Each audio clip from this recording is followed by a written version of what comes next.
Got the screen up there. So, well, welcome everyone who's here and everyone who's going to be coming later and watching on the video. This is Tom King, and this is the Energy Transformation Hour with special guest Malu Blazquez.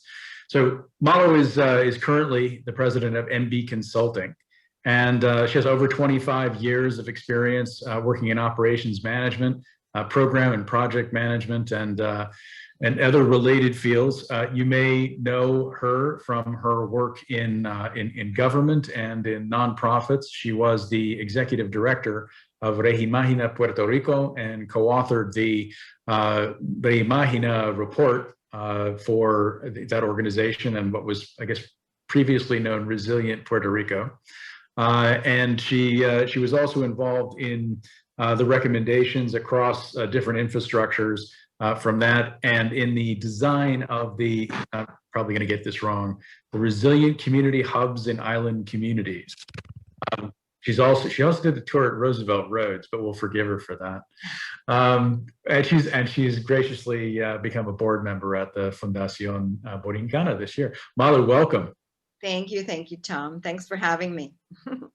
Terrific. So let's just jump in, and as more people join, we'll get people to participate.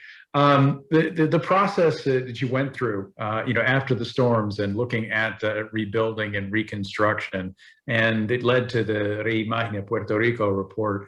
What was that like? What was the process, and what did you have to go through to think about the recommendations?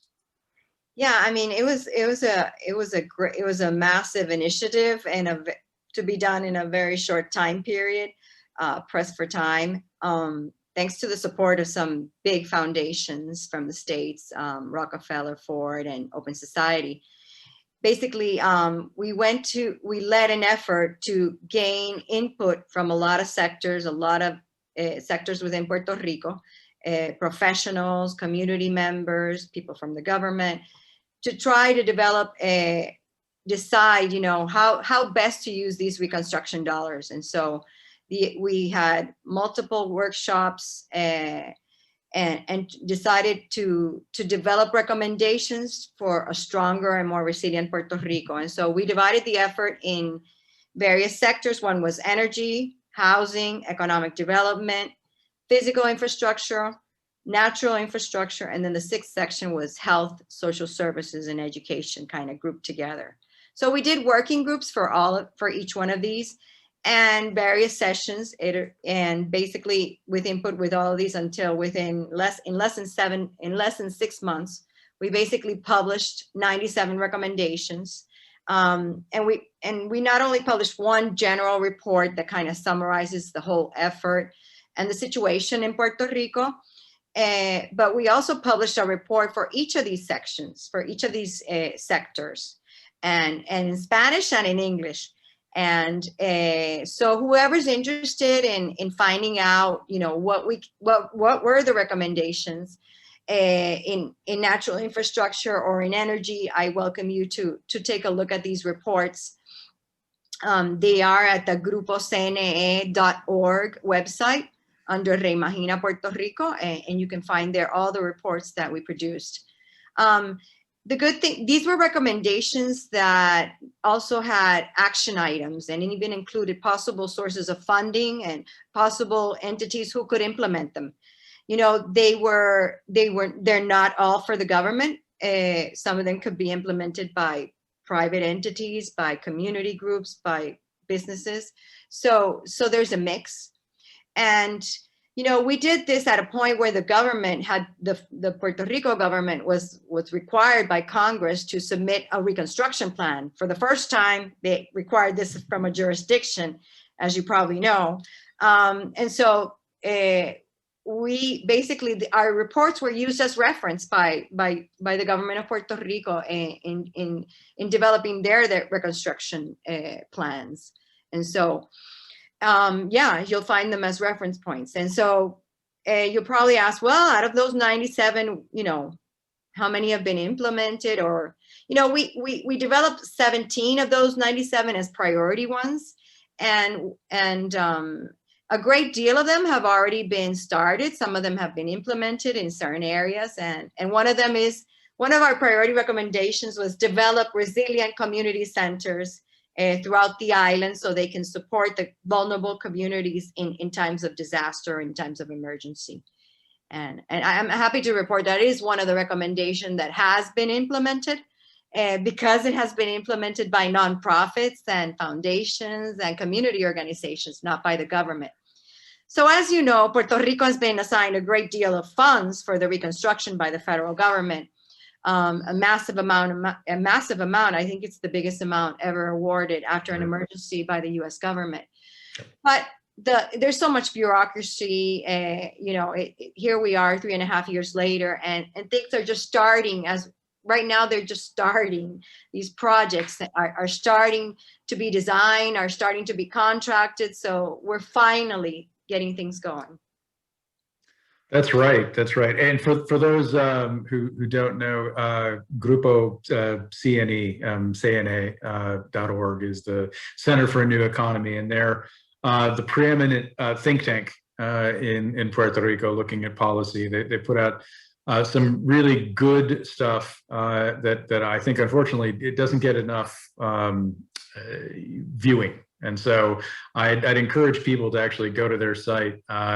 They don't write a ton of stuff, but they do come out. They've got a terrific review on several reviews on the energy side, on the energy law, and in particular, I'd really like the breakdown they did on the Luma contract, and recommendations on areas that it can be improved. And again, it's not all about Luma. It's not all about the parties or the contract or the little things that frankly slip into every contract. Part of it goes back to the fact that the industry was supposed to be unbundled. So PREPA's unbundling that's set by law had never been completed, and the fact of that incompletion meant that you had to structure the contract in certain ways. That's actually being discussed right now. The gentleman from the CIAPR testified last week. Don't want to get into that and get off topic, but oh yeah, I mean, yeah. I want to mention that these foundations teamed up with Center for a New Economy, CNE, to do the Reimagina initiative. And after the funders, decided, after the reports were done, it was actually CNE who decided that wanted to continue the effort of Reimagina. So it became a program of CNE. And so they do an excellent job, and I'm very grateful for the opportunity to have worked with them on the Reimagina initiative. So we wanted to narrow down with you more on the work on community resiliency and community center design, because obviously that's something that you picked up and you've been working with a number of organizations, including our own in the pre-cap program. So you have a few slides. Maybe you want to walk through those now, and maybe at the same time you could tell us how this got developed, and then maybe into kind of where we are now with this. Sure. So basically, as I was saying, right, after the hurricane, it was really the community organizations, the nonprofits, and even groups from the diaspora who came, who provided resources to the Puerto Ricans and to the communities to help them in their time of need. It was there that, because we were so many months without power, that they realized that was we needed to do something to have our backup system so we could help these vulnerable people. So basically, a lot of these organizations, nonprofits, started helping community centers, community organizations make their community centers more resilient so they could actually help their communities in that time of need. And so resilient community centers started popping up, and that was actually one of the recommendations of Reimagina, right? And so I have to give credit to Yanel de Angel from Resiliency, because she was really the leader in the idea of developing this guide. We decided to do a guide for the for the design of resilient community centers. And we call it for island communities. I mean, it was based all on Puerto Rico, but it's really applicable to other islands as well. And so you see here in the slide in the bottom, resiliency from Perkins and Will, Mercy Corps, Reimagina, and Enterprise. These were the 4 organizations who teamed up to develop this guide. And what this guide talks about is how to design resilient community centers. And it talks about the strengthening the need of a strong organizational capacity. It talks about promote the year-round education, where you're providing either educational or social services to the community throughout the whole year. Mm-hmm. But then you're preparing the center to withstand environmental, social, and economic changes and be more resilient. And it also offers practical suggestions on what to do, like right before an emergency, such as a hurricane, during and after. And so here I'm going to show you. Okay, no, it doesn't want to go. No. There you go. Here. Oh, sorry. Okay, so here's a graphic we developed, and that's within the guide that kind of represents what a resilient community center is. As you can see, it's important that it has a strong leader and a strong capacity of the organization. It's obviously important to have a safe and accessible space, obviously a space that, that is safe, and that you provide those community programs throughout the year. A lot of them provide like mentoring services to students after school. They provide special programs for the elderly, the economic development activities, and others. But then you have this center that has backup water, backup energy, and backup telecommunications. And so most of them got installed cisterns, and even if you design it, if you can design it to do rainwater, to reuse rainwater. So a lot of them had generators, but after the hurricane, they all decided to put in, they got donations from nonprofits for solar renewable energy, right? Solar panels with batteries, and also their backup generator just as well. And they also developed emergency plans, emergency preparedness, emergency continuing operation plans, communication plans, and then their community gardens as well. And their backup there's different types of communication systems as backup, but the issue here is that they have backup water, backup energy, mm-hmm. backup telecommunications, and they're prepared, like they have inventory of medicines, inventory of basic food and supplies. And some of them have this mapping of their community, like who are the elderly, where do they live, what conditions do they have, and what medicine do they take. Mm-hmm. And just to be a little bit more brief here, I'm taking a long time. Yeah, there's a question I've had. I'll ask it now, which is, go ahead. All that stuff makes great sense, and it makes terrific sense that especially in the environment where you don't have kind of the top-down emergency response, capabilities that maybe are available in other jurisdictions historically. It makes much more sense to be able to build the community centers, and that's absolutely a plan you went to. It always interested me is like, why a community garden?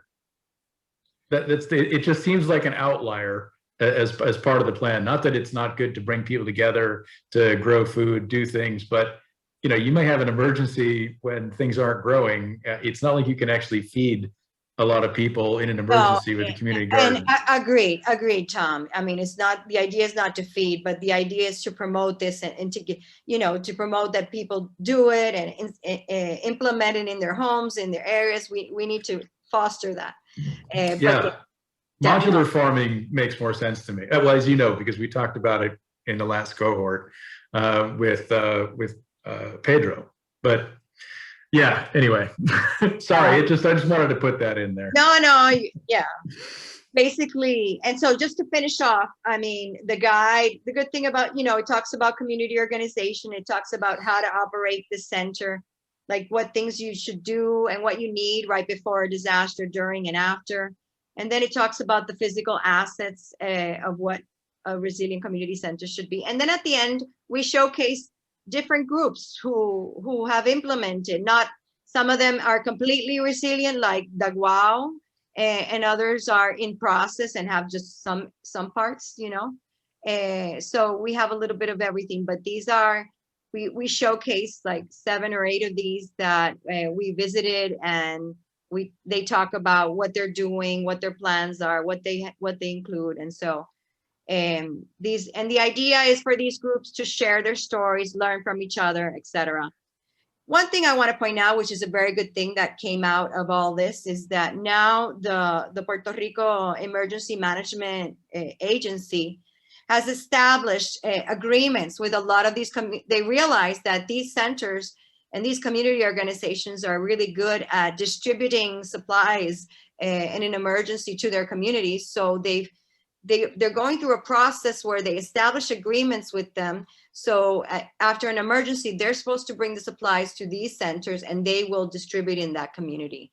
So, and a lot of these have, I knew a year or a year and a half ago, because we've already gone through a year of COVID, I guess. So a year and a half ago, there was a great deal already of some of these agreements signed. So hopefully they've progressed and they have a significant amount.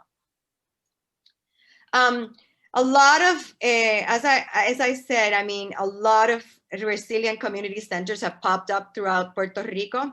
One of the things that I was trying to do in Reimagina, and something I want to continue doing on my own just because I have the interest, is try to create a database of all the ones that exist.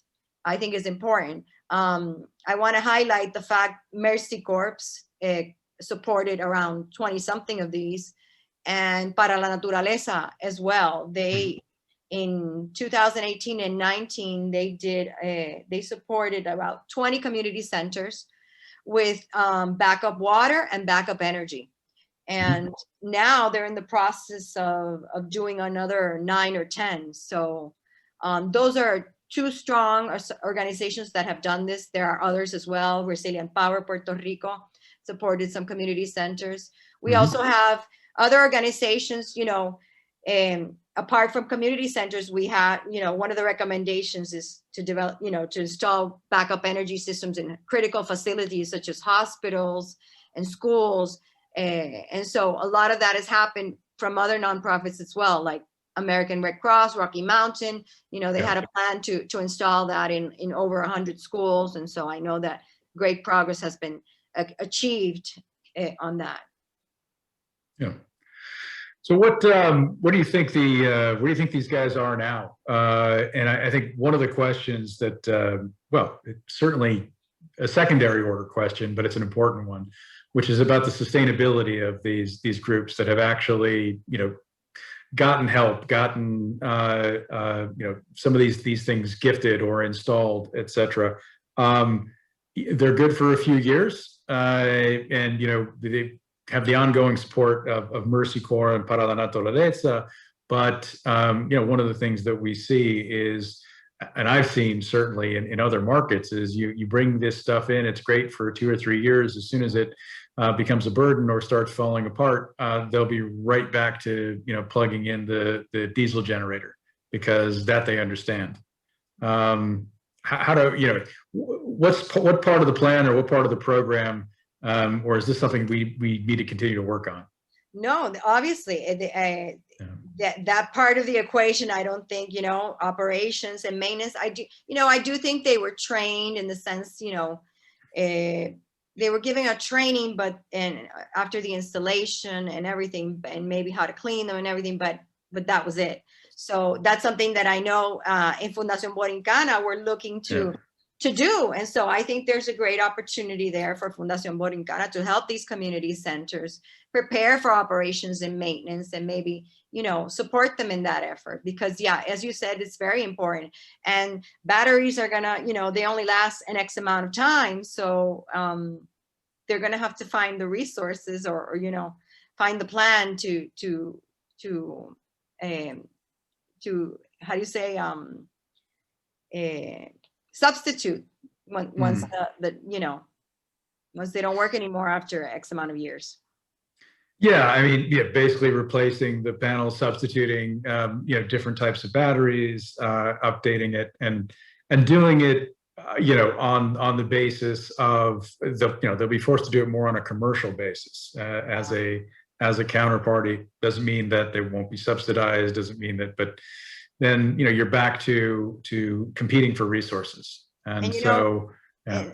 That's a problem Puerto Rico has had for many, many years, and that's one of our problems. We've never, the government has typically, there's always issues. Money was never set aside for operations and maintenance of many big investments. And so that's something that we've been lacking as a country. And we really need to focus on that. And looking forward with all the amount of funds and all these big infrastructure projects we're going to have, we really need to make sure that we take this seriously and do the planning and effort for operations and maintenance. Yeah, which I don't remember it being part of the original plan that got put forward, but developing market institutions, and there are so many different buckets that we need to do in Puerto Rico, from consumer finance and other things around the market to make it happen. But just the market itself, there really isn't a group that you could go to and sort of easily say, we want you to maintain all of these sites that we put in around. It's an idea that I've heard talked about. I've talked about it. Folks like CP, when he talks about the cooperativa and being kind of a service provider and a utility, there's a potential opportunity, and I think there's a definite need to think ahead to create a market player, a market institution. Could be nonprofit, could be for profit, but basically there to service all of these groups and individuals, et cetera. Maybe help them finance. I know it's beginning to sound more like a co-op as I say this, but I stress it doesn't actually have to be. The different groups can get together. Was that part of the early thinking about, okay, we get all this stuff, we address the emergency, we've definitely helped resiliency, and we've put people on a path. Make no mistake, I mean, things are better, but there's a sustainability deficit in terms of building the capacities in the market to continue to service these things that go in. Yeah, I don't think they thought that far. I think obviously there was a big need, and so they were trying to provide a solution after such a big need. But yeah, you're right, we need to develop more capacity, and I know there's a couple companies providing these operations and maintenance services, but I think we need more, and we need to educate the users and the owners of these systems on Yeah, there are certainly folks out there who install and service systems, yes, who are perfectly capable of coming and contracting, but they're expensive, they're small, they don't operate at scale, and they don't see enough visible opportunity, nor do they have necessarily the resources to invest to get ahead of the market, to build the capabilities to service a growing amount. I think what we see really more is a lagging market. We want to see the money come in. We want to see these things get built, and then maybe we'll think about either building this or consolidating some of these smaller players who maybe are doing more servicing at some point than maybe new installations. Worthwhile. I mean, it's worthwhile planning for and thinking ahead. Yeah, no, agreed. Definitely. Definitely. I mean, and I think this is a showcase. I mean, Puerto Rico, it really should showcase this to the US, and I actually participated in this kind of presentation to a group in Hawaii who was very interested. Because I think because of our experience, we've done a lot of things that we've become a lot more resilient. We have so many batteries installed here in Puerto Rico, probably more than any other place, I think. Is that true, Tom? Yeah, I don't actually think it's true. I think Okay. you may have if you look at solar installations coupled with batteries. That's what I mean. I think that you have very few solar installations that get made in Puerto Rico now that don't also have some sort of storage associated with it. And I think that's, in terms of the sheer number of batteries or number of installs, it's still relatively small compared to some markets where, you know, people are putting in large battery, utility scale battery installations. So from just the number of batteries in the system, it's probably not that high, but on a, More maybe a location number of installs and the installation. fact that, yeah, Installation well, points. part of that also has something to do with the rather poor uh, performance on net Of the metering. utility, of course, yes. Yeah, net metering is in most other markets is very efficient. So it's a question of, you've signed up, you make the phone call, they note it on your bill, and you're basically done. They install a new meter, and so you get regular telemetry, or they tap in most markets. You put in a new meter, they tap into your meter, and they take that reading, so they know when you're putting power on the system, when you're taking it off, and they're able to judge it. That doesn't really widely happen in Puerto Rico. No, yet. it takes months and months and months, and Yep. and even years at certain cases. Yeah. Although, I don't know if you ever watch Politically Incorrect with Bill Maher. It's an HBO talk show. I don't actually. But he lives in LA, and he's been complaining forever. He has a little, it's like ticking. It's like number of days that I don't get to install my solar or something like that. And so he's gone for over 1,100 days to get permits to install solar at his house in Los Angeles. So Really? there's something, yeah. I mean, there's some weird things going on in terms of, So you see, it doesn't happen just in Puerto Rico. It doesn't just happen in Puerto Rico. I think maybe he just upset the wrong person, or didn't some issue there. Yeah, I mean, I don't want to say it was a brown envelope job, but and with the passing of the new law, this was a big issue that we were trying to address with the new public, and with Law 17. But as always, it's a matter of execution. So we're still not where we want to be. Yeah, and it's a big transition. It's a big gray period here right now. We kind of all see where things are hopefully going. Some people are seeing that and hoping that they don't go there. But you've got the debt that you want to see resolved. You've got the Luma contract and other things in the transition, and you've got the regulator kind of waiting. And then you've got the employees in PREPA, and I don't blame them on this count. Why should I work and do this, right? Why should I figure out, net metering? I'm uncertain about my future. I don't feel any real reason or compulsion to move faster to, get people connected up, especially when, my union is telling me that it's the devil's work, and that the more we do, the weaker that we become. So it's a cluster of things that Puerto Rico is working through, and it will be better, and it needs to be better. Yes.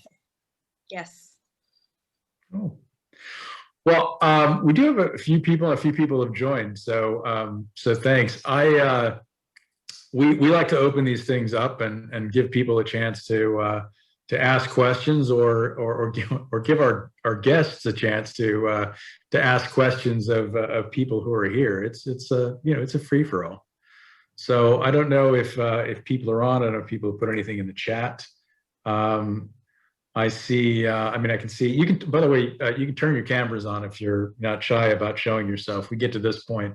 I'd love this to be kind of more interactive. Take yourselves off mute as long as there's not a lot of noise in the background. CP, I can always count on CP to pop up. Late this time, but I'm here. Okay, you're here. How are you? It's been a crazy day. We have Gonzalo también. He's still in the shadows. Eventually, I swear we do need to take a collection up for him. So CP, you're at the heart of a lot of this stuff, right? That we talked about. Like you weren't. Well, sorry, you missed my talking about. We need to plan for sustainability of the all the systems and investments we've made. We really haven't factored on developing the market to service this and replace it and do all the things that you need to do as you kind of mature.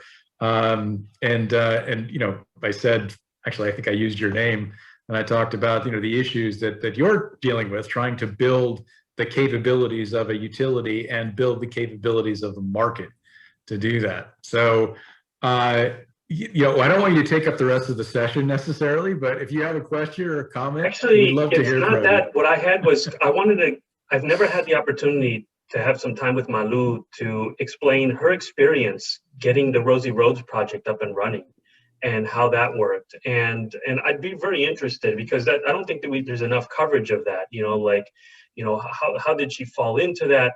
What were some of the challenges? I do know that on some of the other conversations that we've had that she's alluded to some of the challenges and where she left the project. And then I'd just like to get a feeling for what she feels of the current status of the project.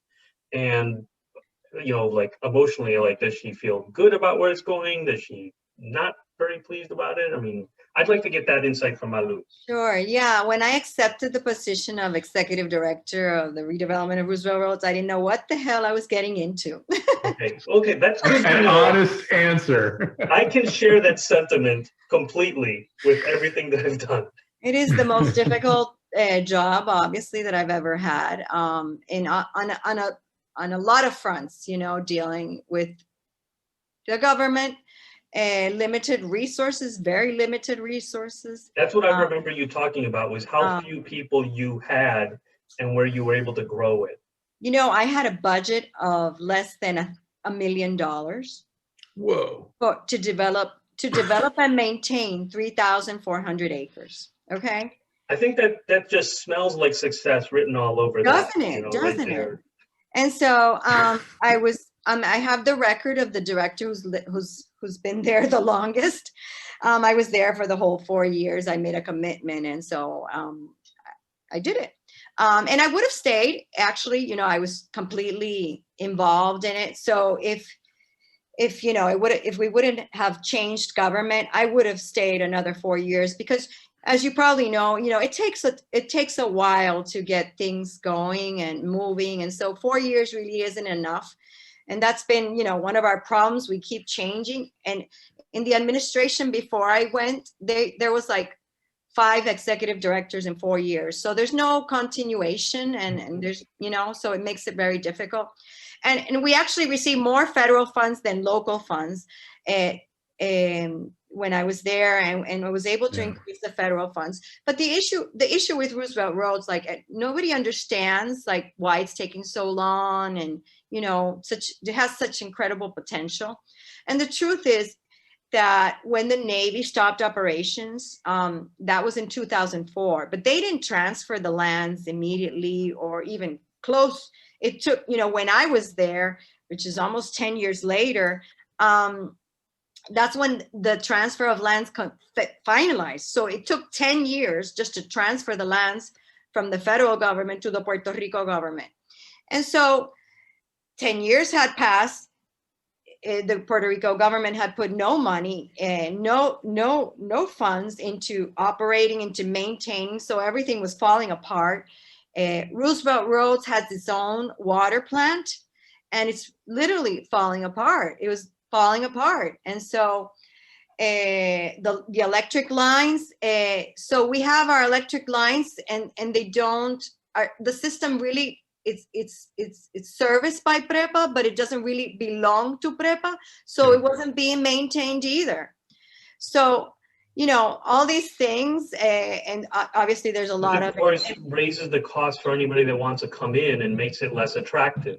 Exactly. I mean, so there was, the Puerto Rico government had not injected a big amount of money into the infrastructure, and that we needed to update the infrastructure to get the project. You know, there was a great plan. The plan, I didn't believe in changing the plan, because you know, every administration wants to change the plan and then nothing happens because the 4 years go in planning. And so, and I'm like, the plan had been approved by the Navy and actually was tied to the transfer of lands. There was no problem with the plans. There's a lot of space for a lot of different uses. So the issue was really getting the investment needed in the infrastructure so that it would be feasible to develop these projects. So that's why I started to look for a master developer, looking for a big entity willing to put a lot of money into the infrastructure. Because if I did it in small pieces, how was I going to get the money for the whole infrastructure? You know, so, and I did a whole formal RFP process with my limited resources, trying to get the word out to everybody. You know, here's an opportunity. But we did a very good process. We had 3 or 4 proposals, and we selected one, and we negotiated for 6 months. Wow. And 6 months negotiation, and we were this close. I mean, I think it was June 30th or June 31st, no, June 30th, that we were supposed to reach an agreement according to our negotiation agreement. And that Friday before, finalizing the month, the day before, I was finishing negotiations in Washington with the entity, and I came on Friday and I presented to my board. They presented, the company Clark Construction presented to their board, and so there were 2 or 3 little things we needed to tweak, but we basically had an agreement, and so I was ecstatic. But then that Sundays when our governor, Alejandro Garcia Padilla, was in New York telling the world that Puerto Rico could not pay his debt. Yep. And so the 6-month negotiation went down the drain, basically, you know, and I don't know if government entities or government agencies and even reps realize how much harm all of that affects, you know, how it affects Puerto Rico, their, you know, appetite from investors. So yeah, I mean, we're seeing that now with the RFP. I've been trying to beat the bushes to see if we can get somebody that would work with the cooperative, and their response consistency boils down to this: who's paying the bills? If it's Prepa, we're not interested. If it is Luma Energy, we'll take a chance with them.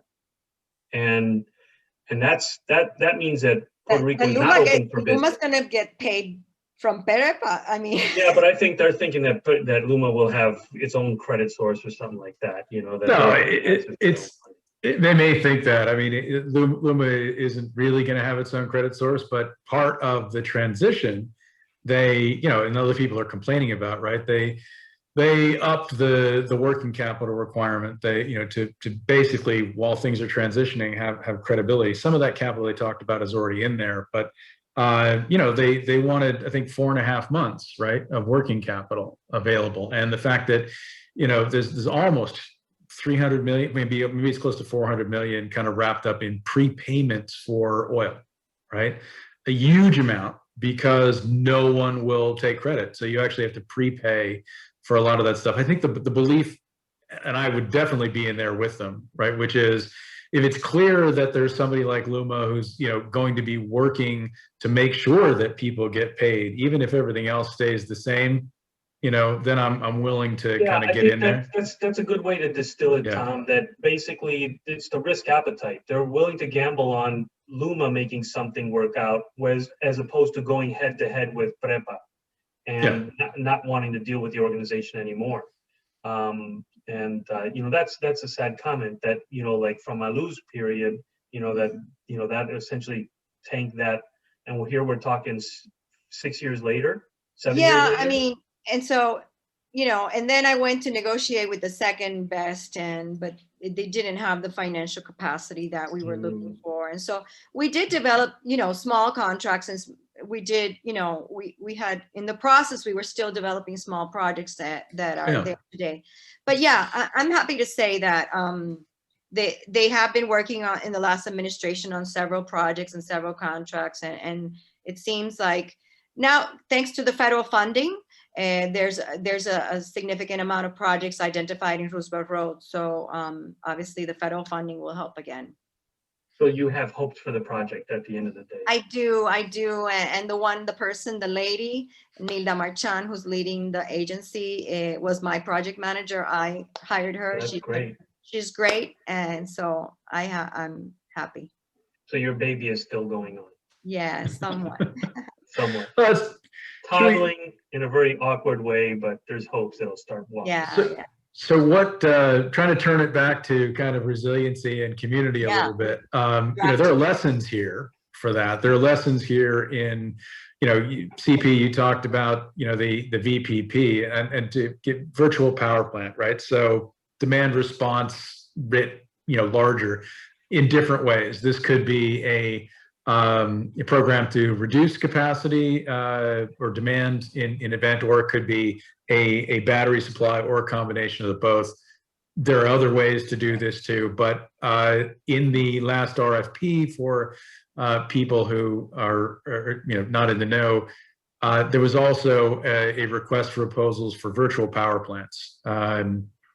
I guess they had to be at least 5. So anyway, amongst all of the idiocy in this RFP, they combined utility scale power plants along with virtual power plants.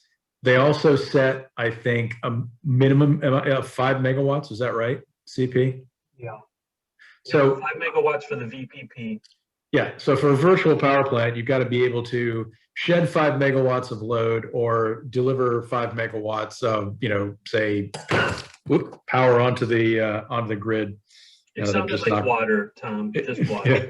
Unfortunately, it was my wine, but it's on my keyboard. Do you want to tell them? I'm going to go get a towel and wipe this up before it sinks in. Yeah. While Tom is de-wining his system, the real challenge there, of course, is if you think about it, getting 5, like for example, for the cooperatives Proyecto Reenfoco, we're intending on 5 megawatts rooftop PV with storage, and we want to include the technology in those systems that would permit the creation of a VPP to provide resiliency for the community. But 5 megawatts, rolling that out in the mountains is not easy. And then on top of that, we also have to consider the communication technology that has to go with it to be able to enable the VPP controlling. And that's no small task. So I'm just, we could not find partners to work with in time to give our notice of intent that we wanted to participate. And I can't imagine any other community-based organizations even considering participating at that level. So, and I've shared this before, and not to, not to, overstay my phrasing or translation, but I see this RFP1, the way I describe it is, Puerto Rico, you can put in your blood, sweat, and tears, but you'll never be able to own any of these resources. You'll never be able to control them. It'll always be controlled by another entity outside the country. And then the question is, who's going to tackle the VPP actual installation and all the rest, and how long would that take? It's a very challenging situation, and I don't know that even federal dollars is going to help with any of that. I don't know about so that. So Tom is shorting out literally his background. So you're not participating in. We couldn't find anybody to go. I mean, and it's, to me, it just, I mean, it's my worry. The requirement. In my worst case nightmare, somebody has submitted a letter of intent, and they're going to put in a VPP that would cover the mountainous area.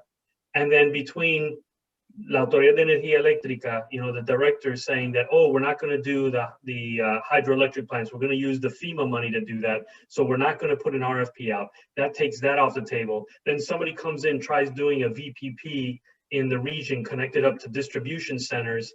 And then basically the cooperative is out of business. Then the residents who we wanted to serve in a nonprofit manner with community control and community organization and employment, that will immediately transfer to an entity that will be outside of Puerto Rico. And that would be my worst case nightmare right now. And that could happen based on the things that are piling up here that are just presenting this real challenge. Yeah, I mean, it's the requirements are a lot and difficult, and then the whole, and then there's a situation of PREPA situation, so very difficult, I think, to get. I think it'll be very difficult for PREPA to get the response that is expected, I guess. I wonder. Yeah, that's the big question. Yeah, there, yeah, it's a big question.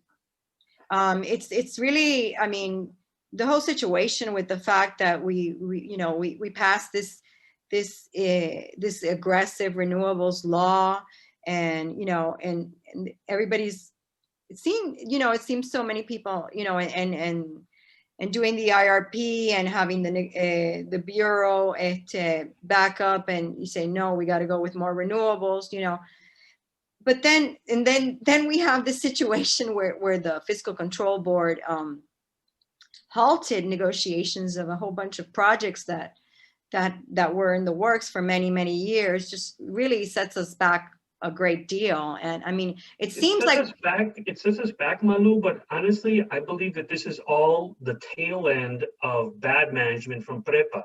The Fiscal Board, I think, is warranted. You're completely right. You're completely right. Yeah, But but I mean, I don't know. There should have been, I think, better communication, better between the Fiscal Board and PREPA as to, because I guess they were led to believe that this was going through, and then all of us, it was like a surprise, and so. I think only a surprise to PREPA. And I think that the way I describe PREPA now is it's a hollow force. It claims capability, but when you look inside, it doesn't actually have the people to handle these responsibilities. And I heard somebody referring to PREPA, and I love it. I've adopted it now as La Isla Independiente de la Autoridad de Energía Eléctrica. So what they're doing, I don't think that they show an interest necessarily in communicating transparently with the NEPR, el Negociado de Energía de Puerto Rico, nor with the Junta. I think they're, and I'm seeing this from some of the motions that I'm seeing going back with the Energy Bureau, that I think they're just hunkering down, and because in part they don't have any other resources to respond beyond that. Yeah, I mean, and they've had this change in leadership almost every couple of months. It's and maybe a new one coming up. So it's very difficult. I mean, I heard the count of directors that were there in the last administration. There's been too many changes. When I first started La Cooperativa Hidroeléctrica de Montaña, I kept on thinking, like, the best thing that we can do for Puerto Rico is actually letting PREPA go totally bankrupt and wiping it out as an organization, and then starting anew and giving somebody an opportunity to resource that organization with a completely different vision. Yeah, and I think that almost everybody's in agreement that the structure that has existed up until now has not worked, definitely. So a change had to happen, and that's why I think the whole privatization, that's why that was pushed, because we've all realized that what we have hasn't worked, and we need major changes. Malu, are you going to share your slide deck that you? Sure. What do you mean through? Could you share it later with me? Yeah, I'll send it to you. Sure. Thank you. Thank you very much. That's an abbreviated version. I have a longer version. I'll send you both. If you don't mind, well, just a longer version then. Malu, so then what's in the store for you coming up here? What is what? What's in store for you? Because I mean, like. But now, as I said, I formed my own company and I'm consulting on energy topics, on non-energy topics, project management. But yeah, it seems like there's a client in Municipio de Camuy, for example, is looking to develop a municipal resilient community center, and they're looking to see if I advise them on that. And so I'm also working with some Fundación Borincana and with V2A and other clients. So Okay, you're also with V2A. I really like that whole team. They're great. They're great. That's such a great team. I'll tell you a V2A story that really kind of, I think, gets to some of the heart of the challenges we have in Puerto Rico. So when I was standing up Unidos por Utuado, one of the things that became apparent very soon is that Utuado had let their mitigation plan expire. And of course, if you let that expire, that means that you can't get any federal funding for any municipal paid projects, which, given the 30 plus bridges that went out, a vast majority of those, not Puerto Rican highway, but municipal, meant that Utuado was out literally millions of dollars. So with this deficit, I said, okay, well, let's try helping Utuado because, this mitigation plan could be expensive. And I wanted to make sure I found a group that could help out that would be organic to the island, because I could already sense from the alcalde, who lacked vision, that he did not want a EY or a Deloitte or somebody else to come in there. What he did was, we'll see you later, Carlos. What he did was that, so I found V2A, which of course is Boricua, that's 100% organic to the island, fantastic experience. And they were so generous that they offered to develop the mitigation plan for Utuado. And we would schedule meetings and they wouldn't show up, and we would schedule meetings and it would just go on and on and on like this. And finally, I had to have this very direct conversation with the mayor, the vice mayor, and then their finance minister. No, not minister, but their finance officer, saying, look at, this is V2A, they're from the island, they're here to help, and at no cost to Utuado. And their response is like, no, we actually got it under control. Incredible. Absolutely incredible. And they still don't have a mitigation plan. They're still leveraging Puerto Rico's mitigation plan. So there's literally, and so then it got to the point where the FEMA people literally had to fill out forms, had to do things and get special dispensations for Utuado because of how bad that government was. Incredible. And we're still dealing with those repercussions there in Unidos por Utuado. Ay, CP. Bueno, tengo que brincar a otra reunión. Sí. Okay, Valentina. I think we're done, right? Yeah, we are done. I suppose that Tom had some problem with the wine thing, so you might be shopping for a new computer. But thank you very much, CP and We Malu. also have Lee Bankston. I'm just going to give a call out to Lee. Lee is the volunteer accountant for Unidos por Utuado en la cooperativa. So okay. Lee, Hi, Lee. Hi, Lee. Thanks for joining, Lee. Perfect. But thank you very much. Okay.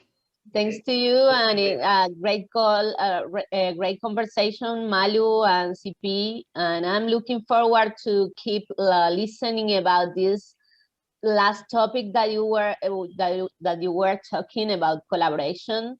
That I think that is something that we need to keep learning to do between each others, between parties, within. All the different spheres of the companies, highly. So I think that Rico, topic we can speak a lot more about that. Okay. Okay. Great. Okay. Adios. Perfect. Bye. Take care. Bye. Good night. Good night.